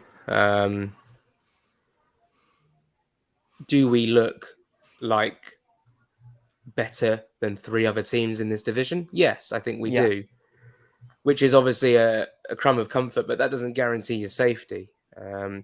There was some worrying signs in the game against Brentford. In terms of creativity against, Brentford and Everton, we didn't create a lot. But when we played Arsenal, even if it was Arsenal, we created a fair bit, for the type of game that it was. And against Spurs, we did really, really well. And we haven't lost anyone from that sphere of players, that squad of players since then. So there is enough in this team to, we're not talking 7 teams. I'm talking like, the 11th, 12th, the 10th, maybe. The 10th. Hold on, but there's a lot of, this is the thing, there's a lot of negative feeling in the fan base right now, and it's completely justified. But if you strip it back, the last 2 performances were as good as we've seen under Marco Silva at any stage that he's been at the club. So we just do need to remember that, we're playing Man City tomorrow. We're probably not going to win. But we've got some big games coming up, the likes of Luton, Crystal Palace. And they're the ones we need to be looking at getting all 3 points. And we need to start building a little bit of momentum. It might take a few weeks, given the international break. But there is promise in this team. There's Premier League quality in this squad. And it's not all doom and gloom, Dan. It's definitely not. I think the thing that's changed, and it's funny because I think someone came into the Telegram earlier today and said they'd just woken up in Australia. What have they missed? Has anything happened? And a lot happened, but nothing has actually happened. We've seen no movement. But I think the key thing is that we were so close to like full Titan submarine implosion today. And that's the scary thing. Like we got to a point today where last night it sounded like Marco Silva and Luis Boamorte have had a massive row with Joao Palhinha. There's been a big falling out there. And I imagine if they've fallen out with him, that has also gone in the other direction. I can't imagine Marco is too happy with what's going on above him, because if he wasn't prepared to let Joao Palhinha go, he could very easily have just said no. And I imagine at some point, someone upstairs must have stepped in and said, no, we have to consider this, because I don't see why Marco Silva, if he's so against it, feels the need to let it happen. Players can strike and players can make it clear that they want to leave. But ultimately, as a club, we have the power to just say no. And we didn't. We said a half yes, half no, which could be really detrimental to the morale of this squad. And if we look at last season, we were really we were a real unit, and it got us through some difficult times. So I think that's what's changed, I think, Jack. And obviously this squad is still nearly as good as it was last season. But you look at all of the rest of the teams in the Premier League, how many are nearly as good as they were and how many are better than they were last season? You look at the teams around us. Burnley have obviously got stronger. The Tangerines, Luton were pretty abject again tonight, and they're going to thrive off passion to get them anywhere this season. But there's no doubt that they're a better squad than they were last season. And it feels like we've just left ourselves in a weird position that I don't think anyone would have expected. But obviously prefaced by the fact that we've got one of the best number 6s in Europe. We've got a real good core squad around that, and we've added here and there. It just feels like we could have hit a different level this summer. It feels like we could have just kicked on, and I think we needed to improve to have the same season as we did last season. If we wanted to finish 10th again this season, we actually needed to make big steps, because I don't think the Premier League... I don't think the Premier League is going to pan out in the same way it did last year. I think that traditional top 6 plus Newcastle is going to be stronger this year. And the teams, if you look at Aston Villa, I think Aston Villa have had an exceptional window. I think Brighton, of course, have done well. We all expected Brentford to look poorer without Ivan Toney. They haven't. These are the things where actually, we needed investment to progress, and not even to progress, to stay still, and actually Stay we in the have gone pack. backwards. Yeah, Because we were in that bracket of teams who had done or maybe overachieved last season, Joe. And it seems like out of those teams, as Dan says, the Brightons, the Villas, the Brentfords, and the Fulham, we have regressed the most and looked the most vulnerable towards dropping lower in the table. And that's just down to our own fault. And yes, obviously, we had a good season in where our players were being targeted, our manager was being targeted over the summer, but that doesn't stop us from doing our own business. It just, like I said earlier, it just seems like that's all been a massive distraction and sort of detracted us from what the real issue was, and that was just to really kick on. And it just seems like we haven't done that whatsoever, Joe. Yeah, good tweet from White Noise here, which I think basically sums up the issues that we all have. Is it's got a list of the players that we've brought in and the rumoured fee and the players that we've also got rid of. This also assumes Iwobi coming in, which is obviously 22 million. So if you take that out, it's a different story, because obviously that's not over the line yet. We have a net spend of under 15 million this summer. It's 14.6 million. And ultimately, I know that's increased. That's decreased by the Mitrovic sale in terms of scaling that down. But at the same time, this was the summer to kick on. This was the chance. And you're completely right, Jack, in what you say, that obviously the uncertainty with Marcus Silva doesn't help. But I refuse to believe that there weren't players keen on joining regardless of that. I refuse to believe that. I do agree that maybe some top targets would have only wanted to come if they had more certainty on the manager. But ultimately, we're a Premier League club in London that just finished 10th, that can pay quite handsomely in terms of wages. I don't think that should be holding us back to that degree. And your point earlier was completely right about how well we played at Arsenal, and we followed that up against Tottenham. But I think Arsenal's the one to look at in terms of tomorrow's game, in terms of how he would need to set up. Obviously, take Palhinha out of the equation if he's not playing, but that weakens us. But, we can definitely put in another very good shift, causing problems on the break. Jimenez, I think, won 8 of his 12 aerial duels, which was fantastic from him. It was his best performance by far. And hopefully we see a bit more of that tomorrow. That being said, doesn't that frustrate you that that's how well we can play with these resources? Imagine if we backed Silva a bit more. And you look at the day that Nottingham Forest have had. I think, Dan, we were saying earlier, it's normally printing free money that, Fulham would be the club that brings in the most players. Forest have completely trounced everyone today. And not just that, with quite quality signings as well. Good signings. In particular, the midfielder you mentioned, Sangare for 35 million, which, yes, is expensive, but ultimately we got very lucky with Palhinha last year in terms of the fee. If you want a quality defensive midfielder or any position, that's the going market rate. Yeah, and I think this is where, when we mull it all over, it really feels like we're in a position where we need an explanation. I as fans, I think we deserve an explanation as to why this has happened, and there may well be a good reason beneath it, but it's hard to see that at the moment, and reason what that could possibly be. You look at Arsenal, who were tied down by the cost of the Emirates for a long period of time. I'm not buying that the Riverside stand has had the same financial impact on us in an equivalent way that the Emirates had on Arsenal. So there needs to be something, because this silence is not okay. And if Tony Khan is ballsy enough to come out later tonight and tweet the Alex Iwobi, "We're so happy to have him here, come on Fulham," he better expect a real backlash, because it's coming. And I think the fans are slowly uniting over this. We've gone both ways with Tony Khan over a long period of time, and he deserves credit for where he has made good signings. And there are some signings that maybe he may have been miscredited with, that I think might have come down to previous managers that actually brought them to the club. Yeah. And he's made bad errors, and he's also been absent. And I don't think there can possibly be a director of football in the top 5 leagues who could be described as absent.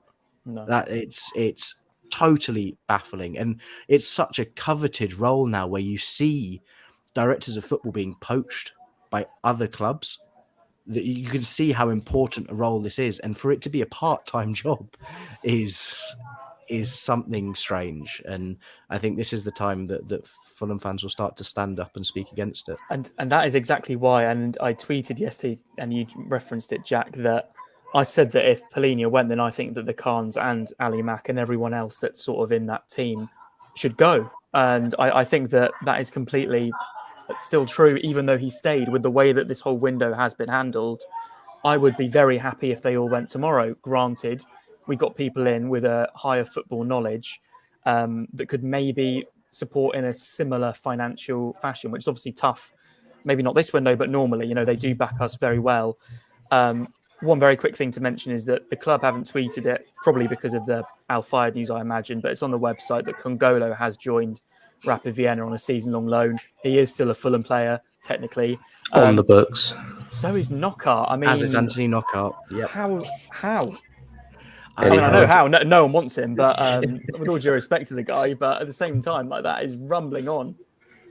I think the pinnacle of this season will be if we see Anthony Knockaert in a Premier League squad.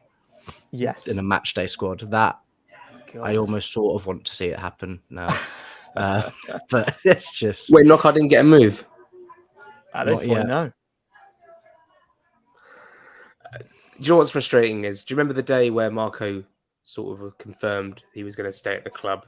And then the day afterwards, after crunch talks with the board, we were linked with Bassi and Salisu, and we got Bassi over the line. And he must have been promised a big window.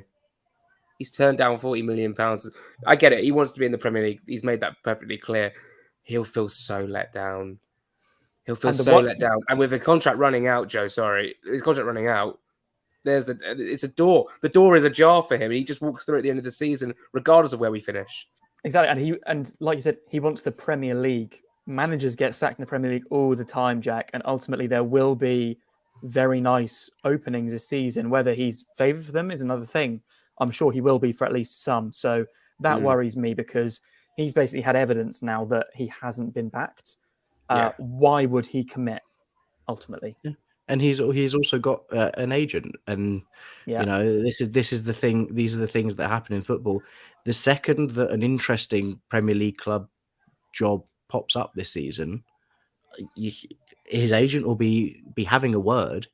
There are teams out there. If you see a manager get poached, or if you see a team that is just having a difficult start to the season and makes a rash decision to get rid of their manager, and it looks a better project than us, then it's not going to cost that team very much to buy him out of his contract, because there's not that long left on it. And that's also a worry that, yes, there's the chance he can leave next season. There's the chance he could leave mid-season, and then we're in an even worse place. Don't want to get anyone's hopes up again, but we should just remember there are still 28 minutes left of the transfer window. So, anything can happen. I'm intrigued by the deal sheet news. I really hope Iwobi doesn't come down to that. I would hope that we just get it done. I'm also very surprised. I don't know what you guys think with the fact that it's been mentioned, the loan market that we haven't dipped into. Yeah. And actually, this is probably the strongest Chelsea have been as an option for bringing in players on loan.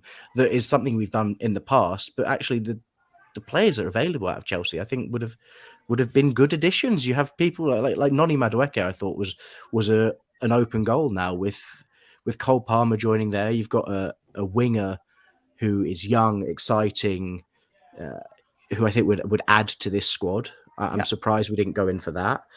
And there must be players. I mean, we spoke about Ian Mutson, but that's probably because there was the requirement for an obligation to buy in there. It's not really feasible. I'm just surprised it's not something we've looked into. Armando Broya has been banded about a couple of times as a potential centre forward option. Obviously, injury problems. It's weird that we've not dipped into the loan market when even like a Reece Nelson. Yeah, no, absolutely. We were linked with early in the window, but Joe, the players linked with ratio to players signed is an abomination. Oh, it's a joke. You think back to like Fred, and you think back to, I can't even remember now, like right at the Salisu, start, like you said, even the transfer show days, back in June. If we were to write that right now, list out every single player who've been linked with this window, and don't get me wrong, it's the same every window, we'd be here all night and we'd still be thinking of, oh yeah, I remember that. Oh, I And that remember guy. And yeah, and don't get me wrong, a lot of it is complete bull, basically. And it's agents touting their players. But ultimately, there will be substance to some of them. And I think the one that surprises me right now is the lack of a striker, purely because when that Mitrovic news happened, which was weeks ago, and Jimenez came in, Marco Silva very publicly said, yeah, we're in for another striker. Those comments got kind of diluted last week when he said, we're in for a striker if the right one is available, clearly maybe suggesting that, as has come to pass, that it's not definite, that it's just something that might happen. It has to be definite. We've lost our star striker. You replace them. That's how it works. There's loads of fans that I can see when I'm going on Twitter that are also unhappy. So we mustn't forget that, we're not the only people feeling like this right now. Everton fans are thinking, okay, we're letting go of Iwobi and we're not signing anyone. That's very strange. Yeah. Crystal Palace, they look like they're getting Rob Holding, but they've had striker issues for a long, long time. They're still not making any changes there. There's various ways that you can look at this window. Well, I was at Roy Hodgson today, and he's basically putting all his eggs in the John Philippe Mateta basket after his hat-trick against Plymouth. And he's sort of always been there on Hodgson's radar, but Hodgson maybe hasn't given him the chance that he maybe deserves, and obviously gives him a chance in the Cup. He scores a hat-trick. If they play Wolves on Sunday, maybe he gets a nod over Odsonne Edouard. So that's interesting. I can't believe the window's panned out the way it has, Dan. No. There was so much promise back in May, and here we are. I think Joe, you make a good point though, and likewise Jack, when it comes to, there are other clubs who've had in the Premier League who have had a really tough window, and we have looked at ourselves and felt like, it felt like the whole world was against us in football. We had Saudi Arabia from the left, we've had Bayern Munich from the right. It's been tough, but yeah, Everton have lost Iwobi. They've struggled to bring players in. They've got Beto in and Chomiti as well. Jack Harrison in there. They have brought players in, but I don't know if their fans would describe it as a good window. Wolves losing obviously Mateus Nunes today. Yeah, Palace being quiet as in general they tend to be. Or actually, that's not fair. They are always quiet under Roy Hodgson, which I think is unfair to Roy. I don't know what it is about Palace, but when Roy's there, it's all quiet on the Western Front in the transfer window. And then when Vieira was there, they signed everyone. So I don't know what Roy's doing wrong. And so there are other teams that are having a tricky window, and that does play in our favour because I think we are just ultimately better than these teams. Yeah, we're better than Everton. We're better than Luton and Sheffield United, and I think we're better than Burnley. I agree with some of the comments that people are making. I think Burnley have been put potentially on too high of a pedestal. And we've seen so many teams walk the championship playing exceptional football, and actually that doesn't necessarily translate into a fantastic Premier League season. I think they'll probably be safe. I'm not putting them down, but I don't think they'll be as good as everyone expects them to be. And then Wolves have had a really tough summer, and there's been a lot of problems there. You look at Lopetegui leaving a few days before the season started. So I think we're fine. It is just all of that excitement, as you guys said, from February, March, when we were like, we have got so many months to plan for a fantastic 23-24 season. And we can't say for certain that we didn't plan, but it doesn't feel like we planned, because if you've planned, you don't end up only signing Alex Iwobi on deadline day and ending up 4-5 players short. I think 4 for sure. 5, you could be argued we could be 5 short. Yeah. Bournemouth today have had 2 deals bypass them in Patson Daka, and Sinisterra now looks like he's not joining from Leeds United, as they can't find a replacement for Sinisterra, or Leeds can't find a replacement for Sinisterra. So it's not, we're not in the worst position. We've managed to keep our best player today and bring in an attacker from a midfielder in Iwobi from a team who we will be challenging with this season, who we've already beaten this season, who've already played against this season. Alex Iwobi, There's a player we haven't even mentioned who joined the club, Bender, as our backup goalkeeper after Rodak made a very, very good performance against Spurs. I mean, yes, he was Swansea's first choice keeper, and Swansea are quite disappointed in losing him, but it's a good backup to have. But I then expected that to maybe push Rodak out the club and he'll go out on loan. But now we've got 3 keepers and, George Wickens, who's coming through the academy. That's interesting because, again, it's the youth players not get given the chances that maybe they would want at this stage of their career. It's tough on Marek. I think the problem is I don't see any massive negatives behind signing Bender. I think it's a really strong addition. And what is it, at 24 years old as a goalkeeper? That's young still. You are nowhere near your prime yet, and so there's definite value to be had. The reason I think Marek hasn't gone out on loan is because I don't think Bender is fit yet, and he's still injured, and they'll have been reticent to put ourselves in a position where Bernleno gets injured or suspended, and suddenly Marek Rodak's out on loan, Bender's not fully fit, and George Wickens suddenly makes his Premier League debut. So that's probably why, as a signing, it's quite a good one. I like it, and it was a bit out of nowhere and a bit unlike Fulham and a bit odd when you consider the obvious gaps in the squad. Yeah, and the way we found out about it as well, I remember, was through the Daily Mail sort of transfer confidential daily summary they do, and that's, no disrespect to them, not the most reliable source in the world. They talk a lot of stuff that doesn't happen. You normally rely on the Athletic, etc. for that's definitely happening. And then it was just confirmed like the next day or day after that. Very random. I feel like it must be a longer term move, Dan, essentially in terms of to replace Rodak in advance. So when it comes to January, if Rodak says, I want to go out and play some first team football, which he would be completely within his right and probably his benefit to do. He's a good goalkeeper, top level championship goalkeeper minimum. He could definitely go and start for someone and try and work his way up to the Premier League and maybe have a bit more luck in terms of, we've brought in a goalkeeper that is borderline world class. He's not going to start ahead of Leno, especially not in this current form. So Rodak performed well the other night and obviously won us the game with that penalty save. So I do hope he finds football elsewhere. And as for Stephen Bender, I mean, that performance he put in for Peterborough, remember, I think we beat them 2-1, but oh my God, it could have been 12-1. It was a wonderful performance. So, potentially we've signed him off that alone, which I would sort of think is completely reasonable. It was that good. We've got just over 15 minutes left. Obviously, that doesn't mean that anyone has to be signed within these 15 minutes officially announced. But I do think it's getting to stage now where we can say that it is Iwobi or it is nobody.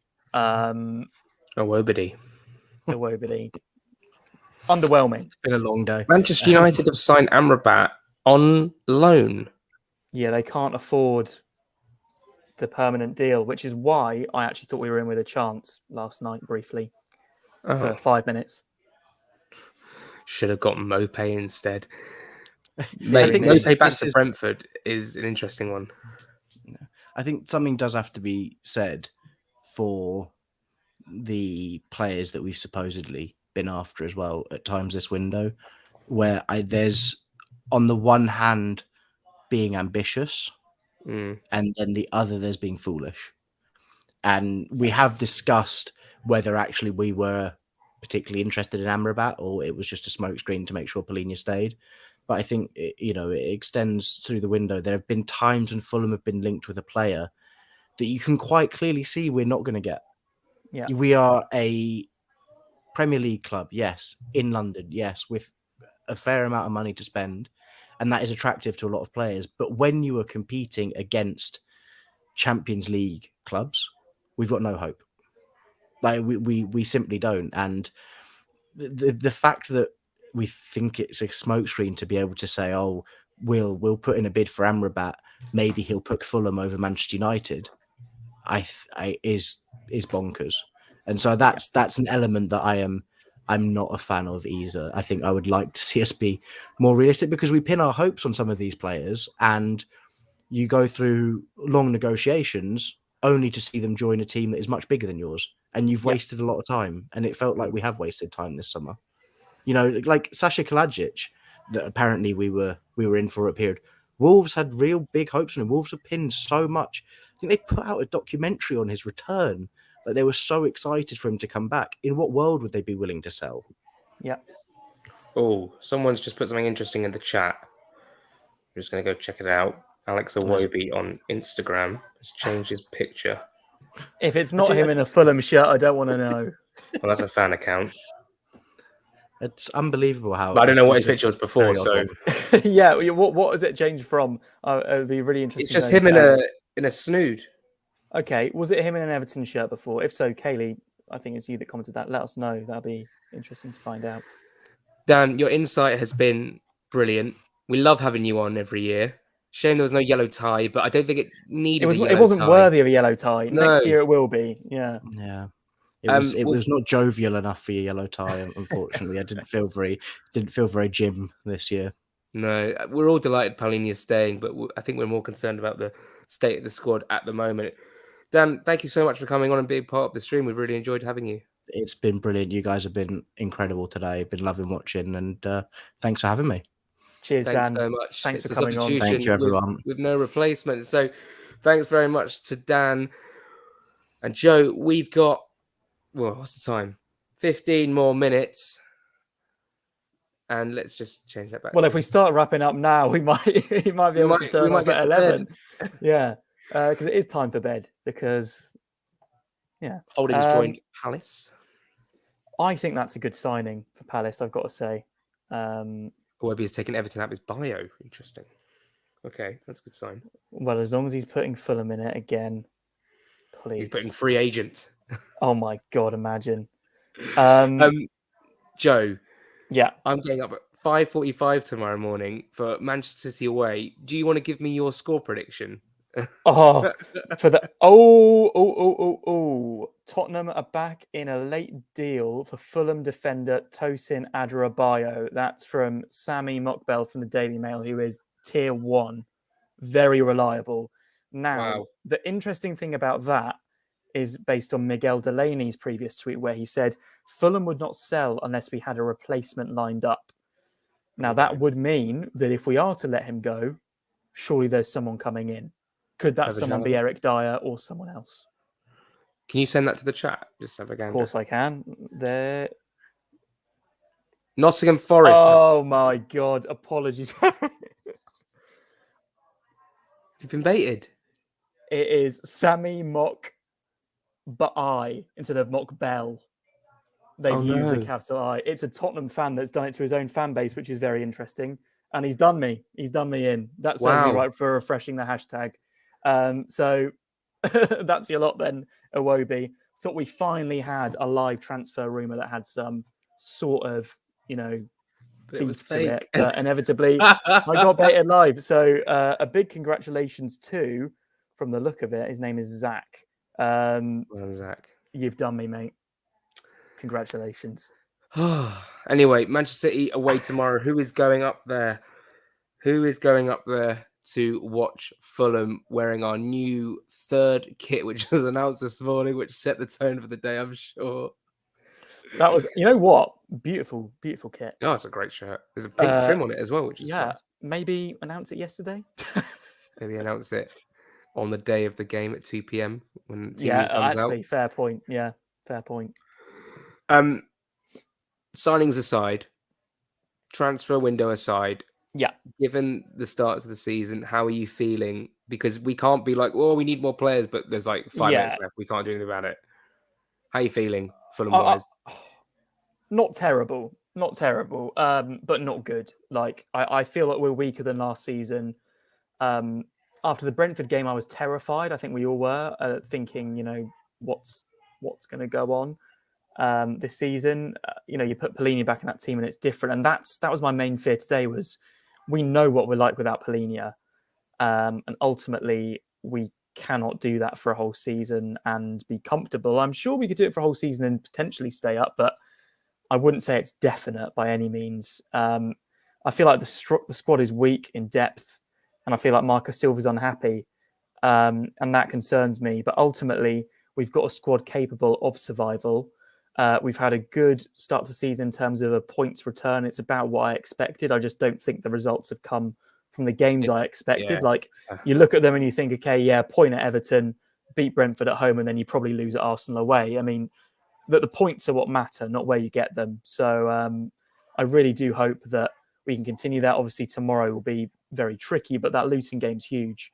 And like you've said, Jack, very rightly, hopefully Palhinha has time to be reintegrated. I mean, there shouldn't need to be much reintegration because he was there yesterday. Yeah. I find it very funny that if he, for example, got a flight and went to Manchester tomorrow, I say older, it could be other fans as well, but like older Fulham fans who maybe don't have social media won't have a clue what has gone on and the fact that he was in Munich yesterday, because ultimately nothing has changed. He is a Fulham player. He is contracted to the club. If he's going to sulk, don't sign an essential 6-year contract then. You know, obviously it's going to be tough for us to sell you. You are our best player. From his position, I get why he wanted to go to Bayern Munich. Unbelievable opportunity for him. But we are not in the wrong for not letting him go at all. No, just like I said, I just don't like the way he had to go to Munich to get his hopes up, to have them dashed, because that might just alter his mindset for the time being, which is why I think an international break is good timing for him to sort of calm down from the situation. Yeah. You know, if anyone saw that video of him walking back into Munich airport, his body language looked incredibly dejected. I mean, you'd be the same. I mean, you know, I've always been of the feeling if I ever played for Fulham, I'd stay there my whole career and never want to leave. But I mean, if anyone was not promised, but had the opportunity to go to a team like Bayern Munich and then have it snapped away from you at the final second, you're going to be disappointed. But someone's got to sit him down and go, look, you're playing in the best league in the world. Yeah. And you're playing against some of the best players in the world, and you're playing well. And you're doing well, and your team is doing well, and you've got a good manager who respects you and likes you, and a fan base who really like you. No one was angry at Palhinha the way that they were angry at Mitrovic. He didn't force it. He just would have liked the move, given his age and given where his career trajectory was going. It made sense. But for us as a team and the situation we're in, we couldn't really afford to sell him because he's that important to us, Joe. And I don't think he starts tomorrow. I don't think he's involved. But come Luton, I expect him to be in the heart of that midfield, snapping at heels and getting yellow cards. He needs to be getting those yellow cards, because then we can accuse him of a betting scandal in January when they come back in. Obviously, not really, but, you know, it's happening to the best of them, Paqueta. I don't think he's got booked tonight. No, well, that makes a change. Yeah, Jack, we've got 8 minutes left, and I just want us to. I thought we'd announce Iwobi right on 9 o'clock or 10 o'clock. Yeah, so did I, and now that is concerning me, actually. Is it possible that given what's happened with Mohamed Al-Fayed tonight, that we may just leave it for the morning? I don't think they would do that. No, I really don't think they would do that. Maybe he's gone up to. He wouldn't have been registered in time, of course, to play against Manchester City. Yeah. You know, it's funny because obviously Damari Gray was the big link. It looked like it was an open goal for us to sign Damari Gray, and it ends up being Alex Iwobi. The fee is extortionate, though, isn't it? It is, and especially when you see, I've just seen David Ornstein's tweet about Rob Holding. The fee's 1 million. I mean, am I wrong in saying, you know, Rob Holding would be a good addition for the squad for 1 million? The Callum Hudson-Odoi one's a weird one when you see that the actual fee was nowhere near what was being reported a few weeks ago when we were. It was like Leno, wasn't it? Yeah, similar to that. I mean, Arsenal are very bad at selling players. The Balogun fee was quite poor as well. Obviously, it's good for them to get him off the books now, but at the same time, you know, they could have definitely got more for that. Surely, you know, he's an experienced Premier League player, maybe not to that level, but at the same time, you know, he would do a very good job for most mid-table or lower teams. Really hope we get this Iwobi one over the line and then can call it a day for not only this window, this video, but just everything about this sort of summer of uncertainty that you referenced, Jack, because it has been really tricky. We haven't really known where we've stood throughout, the Saudi Arabia thing that Dan mentioned, and even as up to as recently as 5 p.m. today, when we found out that Palhinha was staying. Until that point, we were never sure. And that is just really tricky to deal with as a fan base in terms of you're not sure who's going to be there. It would be wonderful to have at least a little bit of certainty for a while in terms of we have our squad, we have our manager for the foreseeable future, at least. Someone said Sinisterra's back on at Bournemouth. What a rollercoaster of a ride that has been. I have kept my eye on the... Oh, sorry, hold on. Rob Holding has joined for a permanent move. 1 million, yeah, mad. Incredible.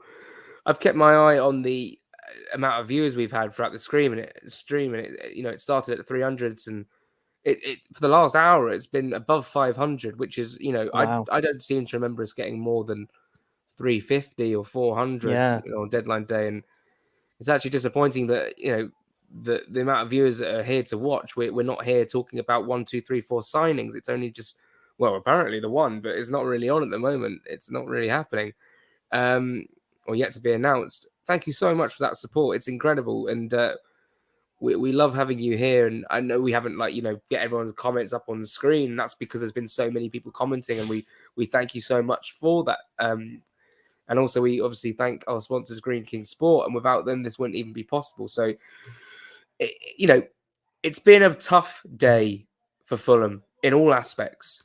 I think the most important point is that we've lost a very key man who was part of our club for a number of years, and really set us up and got us the Premiership or Premier League, and brought us that success. And we've also kept a player who was incredibly important for us last season. And we maybe brought in a player who could make a big difference for us this season. So we want to say thank you for everyone for watching. We're going to wrap up at about 11 o'clock, 4 minutes time. Joe, the window is finally shutting, and it's been an absolute horror show for Fulham fans. I think it's just been a little bit difficult to deal with. I remember being on holiday and just being filled with this dread that Marco Silva was going to go, that Mitrovic was going to go, and Willian as well. It's all very unsettling, but here we are, and we've managed to somehow survive a few knockout blows. There's a deal sheet in for Alex Iwobi, according to the comments. So that's one of the deal sheets sent in. So that's from Sky Sports. Poor guy at the ground's been there all day. I mean, Palhinha, the big story, he wasn't even there. He was in Munich. So there hasn't really... Maybe you watched Fulham under-21s versus Southampton under-21s, Jack, because that was quite a good game. 5-1, if anyone didn't know. Good win. That's disappointing because I would like to go to bed, and that means that for another 2 hours we don't really know where we stand with Iwobi. What it does at least mean is that it's not off at this stage, so that's a good thing, and hopefully we get it over the line.